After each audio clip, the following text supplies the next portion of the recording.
ठाकुर साहब, मेरी माँ की तबीयत बहुत ही ज्यादा खराब है।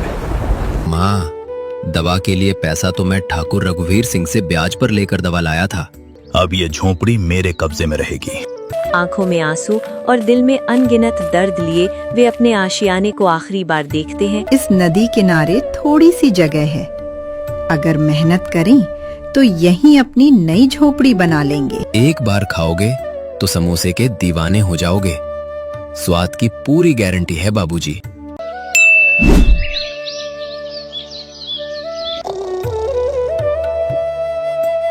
सुबह हो गई और गोपाल अभी तक सो रहा है। अरे बेटा उठो, सुबह हो गई, काम पर भी जाना है, तभी घर का राशन आएगा। हाँ माँ, मैं अभी मुंह हाथ धोकर घास काटने जाता हूँ, तुम चिंता ना करो। गोपाल मुंह हाथ धोता है और बिना खाना खाए घास की तलाश में निकल जाता है। गोपाल को रास्ते में ठाकुर रघुवीर सिंह मिलते हैं। अरे गोपाल, सुबह सुबह कहाँ जा रहे हो? प्रणाम सेठ जी, मैं जा रहा हूँ जंगल में घास काटने, ताकि घर में चूल्हा जल सके। तू भी अजीब आदमी है ना, घर न खेत, घास बेचकर क्या गुजारा करता होगा? सेठ जी, भगवान ने जो दिया है उसमें गुजारा कर रहा हूँ। बात तो तू सही कह रहा है। अच्छा सुन, कल हमारा गौशाला का काम शुरू हो रहा है, क्या तुम हमको घास लाकर दे देगा? क्यों नहीं सेठ जी, मैं घास पहुंचा दूंगा। बस आप बता दीजिए कि घास कितना चाहिए और कब चाहिए। अच्छा तो तुम कल से ही मेरे गौशाला में घास पहुंचाना शुरू कर दे, दाम भी अच्छा दूंगा। अगर तुम्हारी काम अच्छी लगी तो आगे भी तुमको ही काम दूंगा। धन्यवाद सेठ जी, मैं पूरा जान लगा दूंगा। ठाकुर रघुवीर सिंह बहुत ही शातिर दिमाग का था। इसी तरह काम मिलता रहेगा तो घर की स्थिति सुधर जाएगी। बस इसी तरह कृपा बनाए रखना भगवान।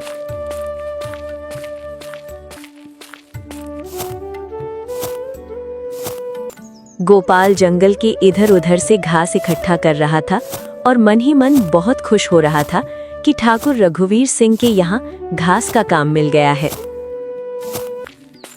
गोपाल घास इकट्ठा करके घर लौट रहा था और उसकी बुढ़ी माँ जमुना उसका इंतजार कर रही थी। तू आ गया बेटे, बहुत देर कर दिया आने में, मेरा जी घबराने लगा था। माँ तो खामखा घबराती रहती हो। माँ, आज मैं बहुत खुश हूँ क्योंकि आज ठाकुर के यहाँ घास का काम मिल रहा है। इसी तरह काम मिलता रहेगा तो सब कुछ ठीक हो जाएगा।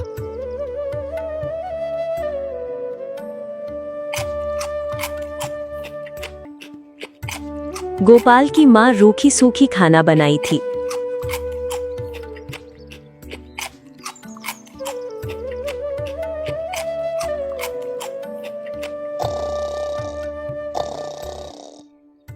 और गोपाल और माँ दोनों खाना खाकर सो जाते हैं। तभी आसमान में बादल छाने लगता है और मूसलाधार बारिश होने लगती है।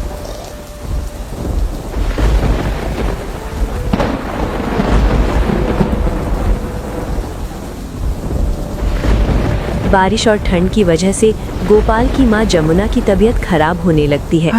गोपाल बेटा, इस बार की ठंड और बारिश तो जैसे मेरी हड्डियों में समा गई है। खांसते खांसते छाती में दर्द होने लगा है। तू मेरे पास ही बैठ, बाहर मत जाना। तुम चिंता ना करो माँ, मैं अभी दवा लेकर आता हूँ।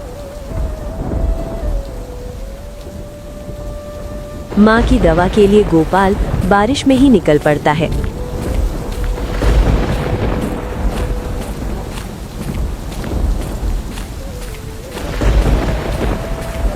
पैसा ना होने के कारण गोपाल पहले ठाकुर रघुवीर सिंह के पास जाता है पैसा मांगने के लिए।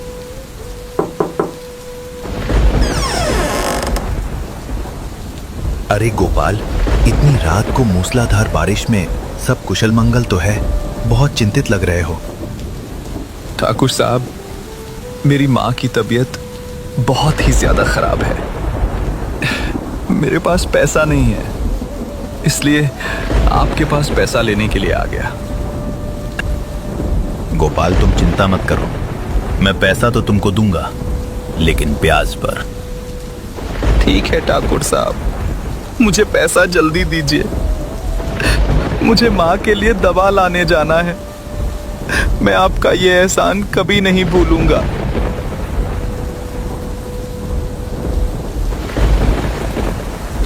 ठाकुर रघुवीर सिंह ब्याज पर गोपाल को पैसा दे देता है और बारिश में भीगते हुए गोपाल मेडिकल पर दवा लेने पहुंचता है।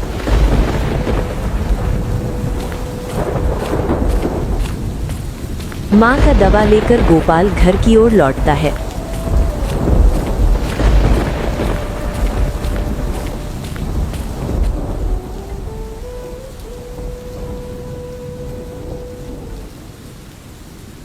दवा पी लो माँ, मैं दवा ले आया। तुम जल्द ही ठीक हो जाओगी, बस आराम करो। गोपाल माँ को दवा पिलाता है और फिर दोनों सो जाते हैं।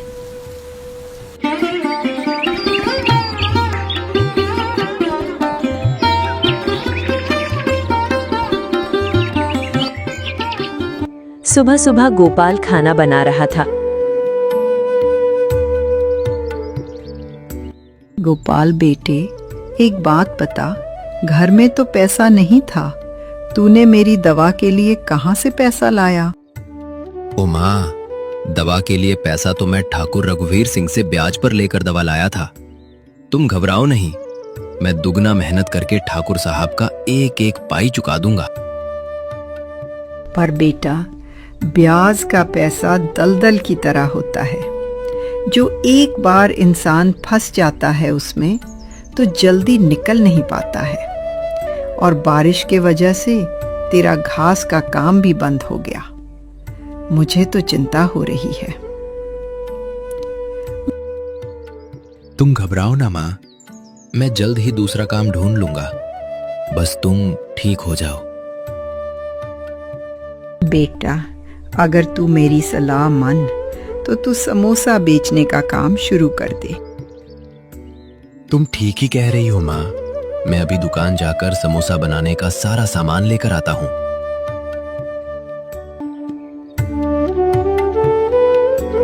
माँ की सलाह पर गोपाल दुकान से समोसा बनाने का सामान लेने जाता है।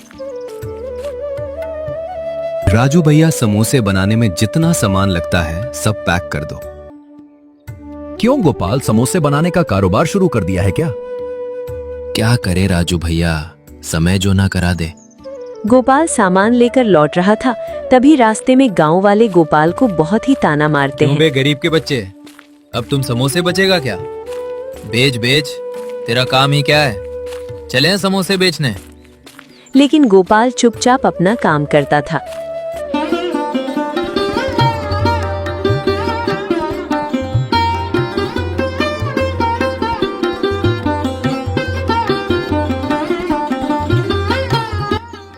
गोपाल और उसकी मां जमुना दोनों मिलकर समोसा बनाते हैं। समोसा बड़ा ही खुशबूदार था।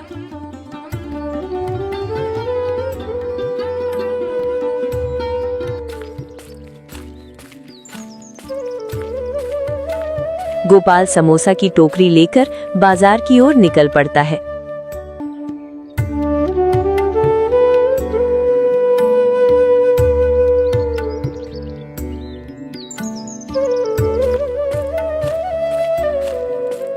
गोपाल बाजार में इधर उधर जगह ढूंढता है समोसा बेचने के लिए।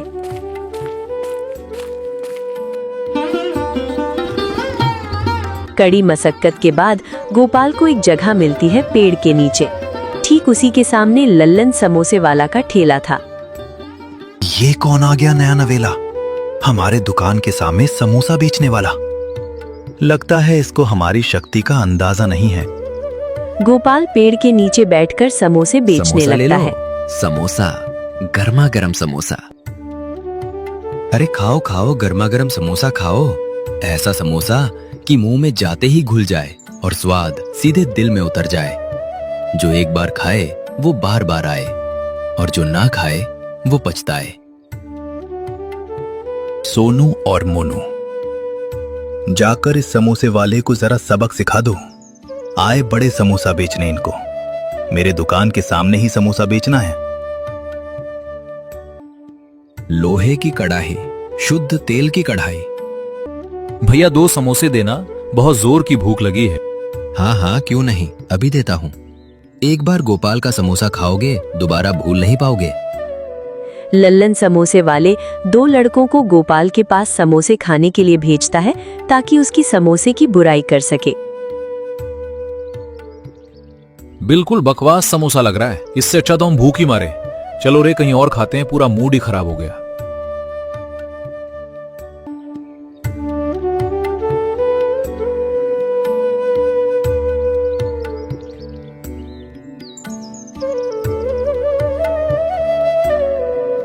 सुबह से लेकर शाम तक गोपाल पूरे बाजार में समोसे बेचता रहा, लेकिन उसकी एक भी बिक्री नहीं हुई। थका हुआ, निराश और टूटे हुए मन से वो समोसे की टोकरी उठाकर चुपचाप अपने घर की ओर लौट पड़ा।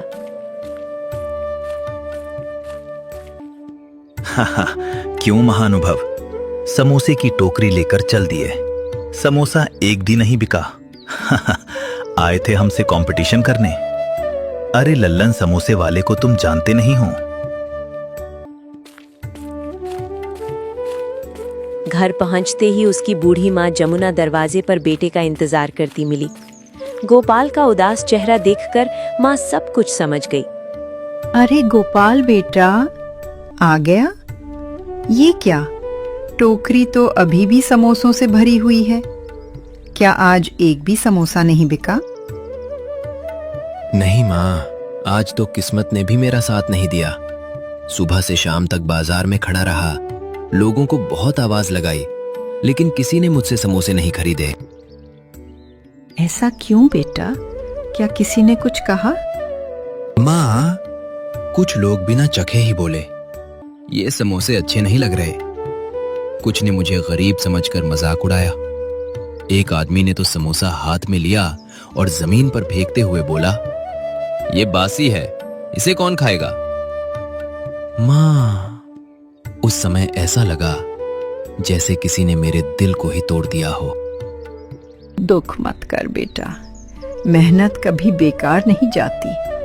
एक दिन लोग तेरे हाथ के समोसे खाने के लिए लाइन लगाएंगे। हार मानने वाले नहीं, कोशिश करने वाले ही एक दिन सफल होते हैं।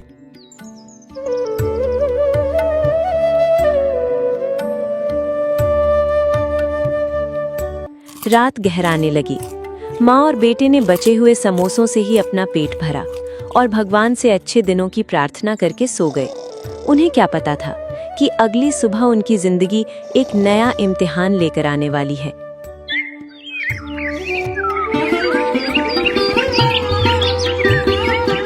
सुबह की पहली किरण के साथ ही ठाकुर रघुवीर सिंह अपने आदमियों के साथ गोपाल के दरवाजे पर आ पहुंचा।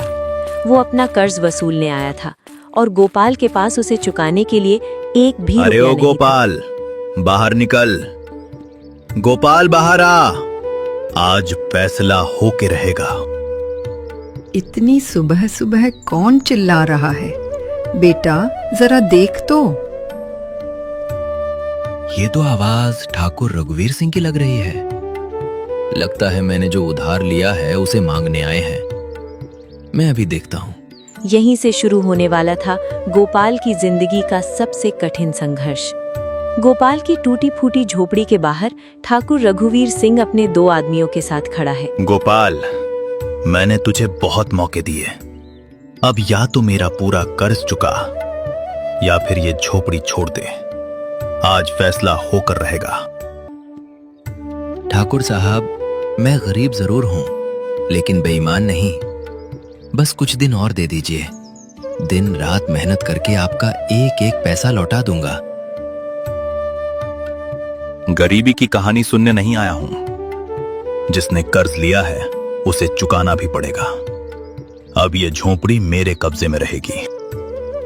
ठाकुर साहब, ये सिर्फ झोपड़ी नहीं, मेरे माँ का आशियाना है। इसे मत छीनिए, हम सड़क पर आ जाएंगे। सुनो, सामान बाहर निकाल दो। आज से इस घर पर मेरा हक है। ठाकुर साहब, आज आपने मेरा घर छीन लिया है, लेकिन मेरी मेहनत और हिम्मत नहीं छीन सकते।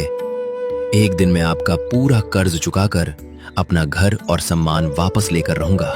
गोपाल के पास पैसा नहीं था। ठाकुर रघुवीर सिंह गोपाल को घर से बाहर निकाल देता है और घर पर कब्जा कर लेता है। घर से निकलते समय गोपाल और उसकी बूढ़ी माँ जमुना अपने साथ बस कुछ जरूरी सामान ही ले सके।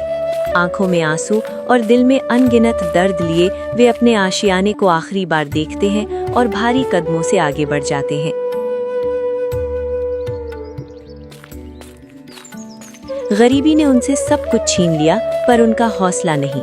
आंखों में दर्द, दिल में टूटे हुए सपने और कदमों में मजबूरी लिए गोपाल अपनी बूढ़ी माँ के साथ अनजान मंजिल की ओर बढ़ गया।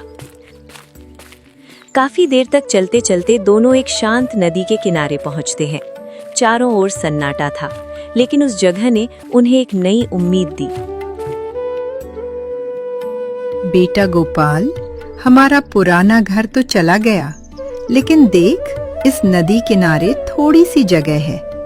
अगर मेहनत करें तो यहीं अपनी नई झोपड़ी बना लेंगे। हाँ माँ, मैं लकड़ी और पुआल इकट्ठा करता हूँ। घर ईंट पत्थर से नहीं, अपने हौसले से बनता है। मैं दिन रात मेहनत करूंगा, तुम्हें फिर कभी दुख नहीं होने दूंगा।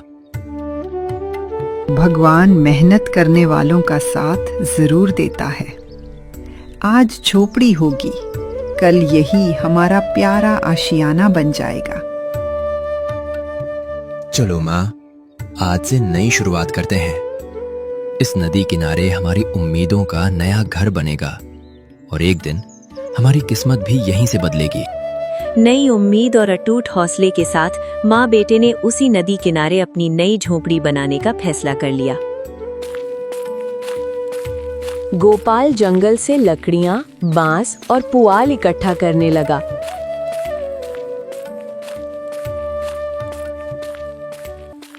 उसकी बूढ़ी माँ जमुना भी हर कदम पर उसका साथ देती रही।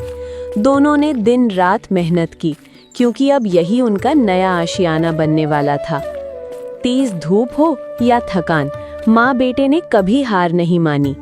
एक एक तिनका जोड़कर, एक एक लकड़ी लगाकर वे अपने सपनों का छोटा सा घर बनाने में जुटे रहे।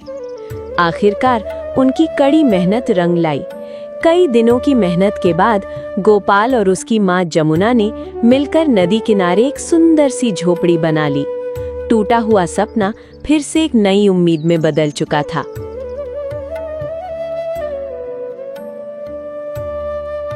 बेटा गोपाल, आज तेरी मेहनत रंग लाई। भले ही ये छोटी सी झोपड़ी है, लेकिन अब यही हमारा अपना घर है। हाँ माँ, इसे बनाने में बहुत पसीना बहा है। अब चाहे कितनी भी मुश्किल आए, हम इस घर को कभी नहीं छोड़ेंगे। मुझे तुम पर गर्व है बेटा। हालात ने हमारा सब कुछ छीन लिया, लेकिन तुम्हारा हौसला नहीं तोड़ पाए। माँ, आज झोपड़ी बनी है, एक दिन मेहनत से पक्का घर भी बनेगा। मैं वादा करता हूँ, तुम्हारी हर खुशी वापस लाकर रहूंगा। झोपड़ी भले ही छोटी थी, लेकिन उसमें माँ बेटे की मेहनत, प्यार और उम्मीद बसी हुई थी। उस दिन दोनों के चेहरे पर वर्षों बाद सुकून भरी मुस्कान लौट आई, क्योंकि उन्हें फिर से अपना एक घर मिल गया।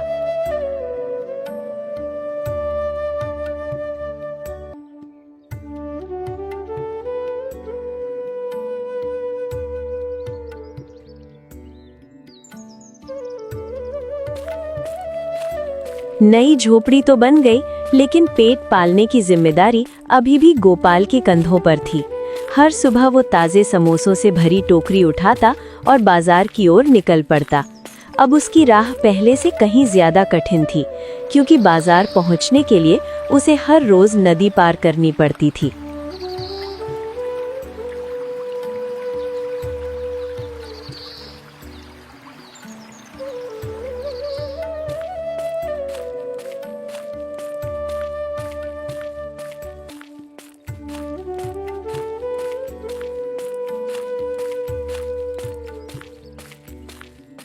सुबह सुबह गोपाल उम्मीदों से भरी समोसों की टोकरी लेकर बाजार पहुंचा। उसने एक कोने में अपनी दुकान सजाई और ग्राहकों का इंतजार करने लगा। गोपाल ने पूरी लगन से आवाज लगाकर अपने समोसे बेचने की कोशिश की।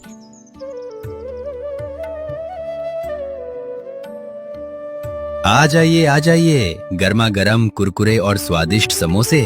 एक बार खाएंगे तो बार बार याद करेंगे।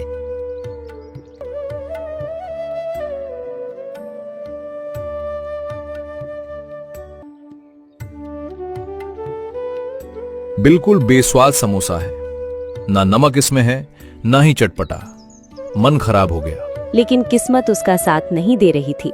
जो भी ग्राहक आया समोसा चखकर नाखुश होकर चला गया। अरे भैया, चटनी के साथ ऐसा स्वाद मिलेगा कि उंगलियां चाटते रह जाएंगे। देर मत कीजिए, गरम गरम समोसे तैयार हैं। हर बार ठुकराए जाने से गोपाल की आंखों में निराशा साफ झलकने लगी। सूरज ढल गया, बाजार खाली होने लगा और गोपाल अपने न बिके समोसों की टोकरी सिर पर रखी और दुखी मन से घर लौटने लगा।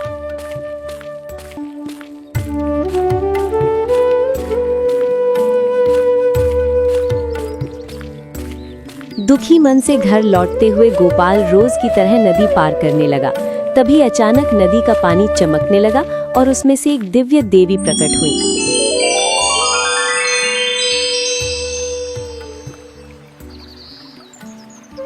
बेटा गोपाल, उदास मत हो। मैं तुम्हारी मेहनत और सच्चाई से प्रसन्न हूँ। ये दिव्य जड़ी बूटी लो, इसे अपने समोसों में थोड़ा सा मिलाना। तुम्हारे समोसे और भी स्वादिष्ट बन जाएंगे। माँ, क्या सच में मेरी किस्मत बदल सकती है? मैं तो बस अपनी बूढ़ी माँ का पेट भरना चाहता हूँ और मेहनत से जीना चाहता हूँ। जो ईमानदारी और मेहनत का रास्ता चुनता है, उसकी सहायता स्वयं भाग्य भी करता है। लेकिन याद रखना, इस जड़ी बूटी का उपयोग केवल अच्छे काम और लोगों की भलाई के लिए करना। आपका बहुत बहुत धन्यवाद माँ। मैं आपके आशीर्वाद का सम्मान करूंगा और हमेशा सच्चाई व मेहनत के रास्ते पर चलूंगा। उन्होंने गोपाल की सच्ची मेहनत और ईमानदारी देखकर उसे एक चमत्कारी जड़ी बूटी दी और कहा, बेटा, इसे अपने समोसों में मिलाना। तुम्हारे समोसों का स्वाद इतना लाजवाब होगा कि जो भी एक बार खाएगा वो बार बार तुम्हारे पास लौट कर आएगा। ये सुनकर गोपाल की बुझी हुई उम्मीद फिर से जग उठी।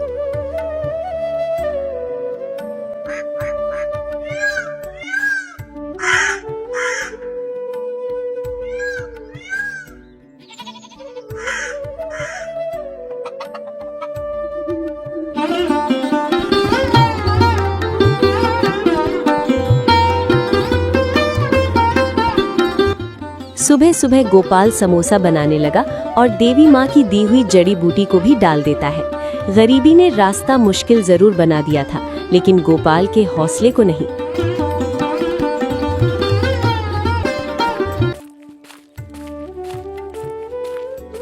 हर सुबह वो अपनी माँ का आशीर्वाद लेकर समोसों की टोकरी सिर पर रखता, नदी पार करता और इस उम्मीद के साथ बाजार पहुँचता कि आज उसकी मेहनत जरूर रंग लाएगी। अगले दिन गोपाल देवी की दी हुई जड़ी बूटी समोसों में मिलाकर बाजार पहुंचा। जैसे ही उसने समोसों की टोकरी खोली, उनकी लाजवाब खुशबू पूरे बाजार में फैल गई। गर्मा गर्म समोसे ले लो। एक बार खाओगे बार बार याद करोगे। अभी ले लो, अभी ले लो।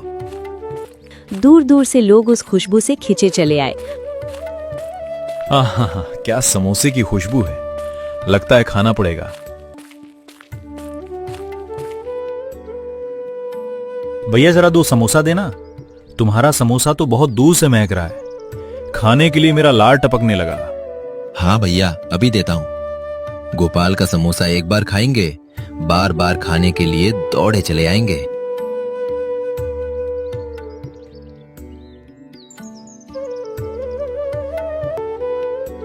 अरे भाई, समोसा बहुत मजा आ रहा है। 2 और दो। समोसा हाँ बहुत भाई, ही स्वादिष्ट लो और है। लो।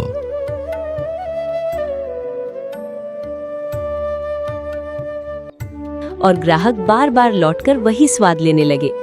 जिस गोपाल के समोसों को कल तक कोई पूछता भी नहीं था, आज उसी के समोसों की पूरे बाजार में धूम मच गई। लोग एक समोसा खाकर दूसरा मांगने लगे और उसकी दुकान पर भीड़ बढ़ती ही चली गई।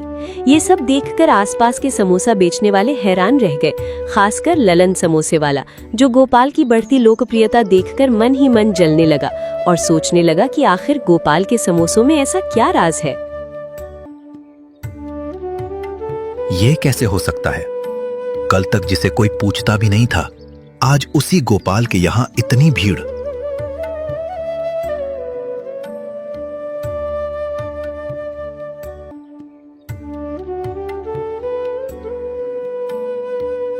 अरे भाई, इस समोसे में वो बात ही नहीं है। जो स्वाद, खुशबू और मजा गोपाल के समोसों में है, वो यहाँ बिल्कुल नहीं मिलता। मैं तो सीधा गोपाल के यहाँ जा रहा हूँ। मेरे ग्राहक अब गोपाल के यहाँ समोसा खाने जाने लगे हैं। कुछ तो करना पड़ेगा। और गोपाल के समोसे खरीदने के लिए लंबी कतार लग गई। देखते ही देखते सारे समोसे बिक गए। ये सब देखकर लल्लन की बेचैनी दिन ब दिन बढ़ती जा रही थी। मेरी दुकान तो बिल्कुल सूनी पड़ने लगी है। अगर यही हाल रहा तो मेरा सारा कारोबार चौपट हो जाएगा। मुझे इसका राज पता लगाना ही होगा कि गोपाल समोसे वाले अपना समोसा कैसे बनाता है।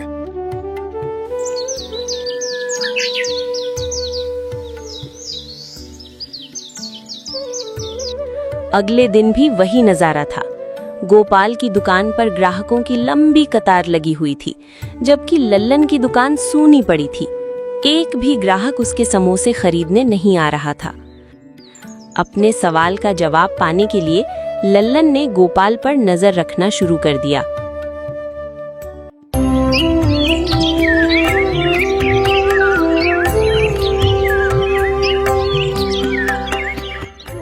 एक दिन वो चुपके से गोपाल की झोपड़ी के पास पहुंचा और खिड़की से झांककर देखने लगा। तभी उसने देखा कि गोपाल समोसे बनाते समय उनमें एक रहस्यमयी जड़ी बूटी मिला रहा है। ये देखकर लल्लन की नीयत बदल गई और उसके मन में उस जड़ी बूटी को चुराने का लालच पैदा हो गया।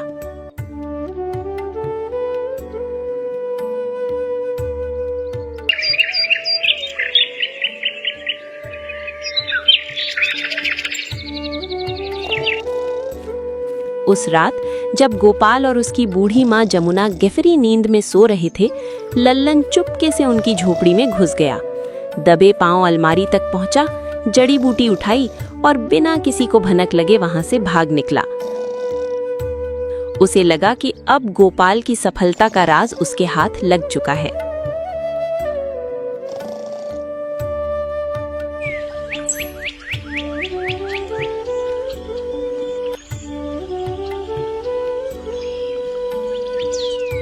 अरे, जड़ी बूटी कहाँ गई? मैंने तो इसे यहीं अलमारी में रखा था। कहीं देवी माँ ने इसे वापस तो नहीं ले लिया? अब मैं क्या करूं? नहीं, ऐसा नहीं हो सकता। जड़ी बूटी यहीं थी। अगर देवी माँ ने इसे वापस ले लिया तो मेरे समोसों का वही स्वाद कैसे रहेगा? अगली सुबह गोपाल जब समोसों में मिलाने के लिए जड़ी बूटी ढूंढने लगा तो वो अलमारी से गायब थी। वो घबरा गया। समोसों की टोकरी उठाई और बाजार की ओर निकल पड़ा। गोपाल का दिल डर से भरा हुआ था, लेकिन जैसे ही लोगों ने उसके समोसे चखे, उनके चेहरे खुशी से खिल उठे। समोसों का स्वाद पहले की तरह ही लाजवाब था। ग्राहक एक के बाद एक समोसे खरीदने लगे। ये देखकर गोपाल की आंखों में खुशी के आंसू आ गए। तब उसे समझ आया कि असली ताकत जड़ी बूटी में नहीं, बल्कि उसकी मेहनत, लगन और ईमानदारी में थी। बिल्कुल बेस्वाद समोसा है। ना इसमें नमक है और नहीं चटपटा। पूरा मूड ही खराब हो गया। उधर लल्लन ने चोरी की हुई जड़ी बूटी अपने समोसों में मिलाई, लेकिन उसके समोसों का स्वाद पहले से भी खराब हो गया। जो ग्राहक उसके पास आए, वे निराश होकर सीधे गोपाल की दुकान पर पहुंच गए। कुछ ही देर में गोपाल की दुकान पर लंबी कतार लग गई, जबकि लल्लन की दुकान फिर से सूनी पड़ गई। उस दिन गोपाल के सारे समोसे पल भर में बिक गए।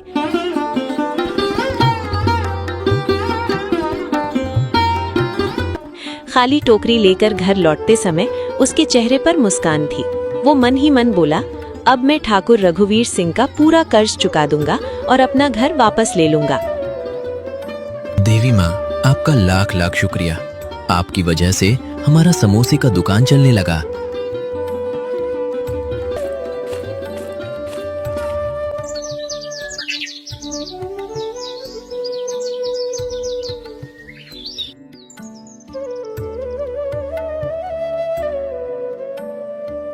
अगली सुबह गोपाल मेहनत की कमाई लेकर ठाकुर रघुवीर सिंह के पास पहुंचा। उसने पूरा कर्ज चुका दिया और अपना घर वापस ले लिया। उनका बिछड़ा हुआ आशियाना फिर से उन्हें मिल गया था। समय बीतता गया। गोपाल के समोसों की प्रसिद्धि दूर दूर तक फैल गई। उसने बाजार में अपनी एक पक्की दुकान खोल ली। अब उसे गली गली घूमकर समोसे बेचने की जरूरत नहीं थी। मेहनत ने उसकी किस्मत बदल दी थी। एक दिन लल्लन शर्मिंदा होकर गोपाल के पास आया। उसने अपनी गलती स्वीकार की और जड़ी बूटी चोरी करने के लिए माफी मांगी।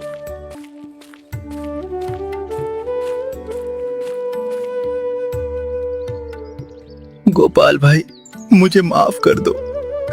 मैंने लालच में आकर आपकी जड़ी बूटी चुरा ली थी। मुझसे बहुत बड़ी गलती हो गई।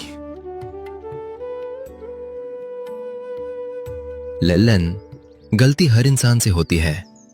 असली बहादुरी अपनी गलती मानने और उसे सुधारने में है। मैं तुम्हें दिल से माफ करता हूं। तुमने बुराई का जवाब भी अच्छाई से दिया। आज मुझे समझ आ गया कि सफलता चोरी से नहीं, बल्कि मेहनत और ईमानदारी से मिलती है। याद रखना लल्लन, मेहनत का कोई विकल्प नहीं होता।